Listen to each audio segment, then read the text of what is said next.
talk about that high level of competition in the SEC, only person to have the double-digit sacks 3 years in a row. Yet it seems like you don't get the same respect as a guy like Myles Garrett. What do you think is the reason for that? Because your production is, if not just as good, maybe even better. Probably I don't pass the look test. I'm not 6'5". You know what I'm saying? But I'm 6'3". I'm comfortable with my height. But at the end of the day, when we step on the field, I think I compete and I battle, and like I said, I'm very consistent, and I make plays when they need to be made. And I'm a great teammate. I think if you go back and ask any of my teammates, they'll say the same. So would you say, would you consider yourself the best pass rusher in this year's draft? That's for y'all to answer. That's for y'all to answer.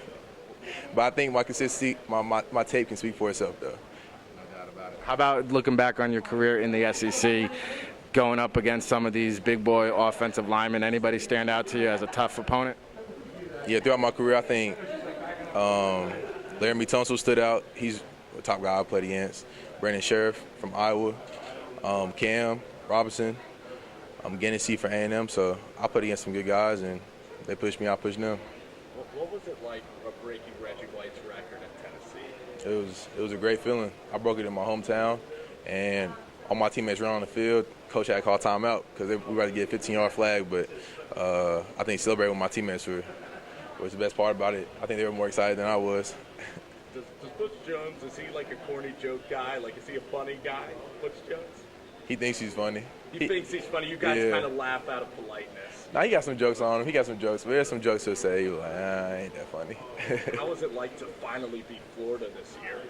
It was a good feeling to beat Florida. We should have beat them in the past, right, and they snuck away with one. Yeah. And but it was good to leave Tennessee with a win on Florida. What was the locker room like when you guys were down to Florida 21-0? Are you thinking, man, it's just not in the cards for us? And what was that locker room like? You don't want to know what the locker room was like. It wasn't good at the time, but after the fourth quarter, when the game was over, the locker room was a lot better and a lot of energy in there, positive energy. Well, what happens in the locker room, though, is do you sometimes have to step up and give a speech to the team, motivate guys, or is it kind of just known amongst each other? Yeah, if something needs to be said, I'll do so. But I'm not a big vocal guy. I like to lead by example, but I'm not afraid to say something if something needs to be said. And then last one for me here at the Shriners Hospital, you get a chance to impact the kids here today and give back to the community a little bit. What's that mean for you today, just to make an impact on these kids?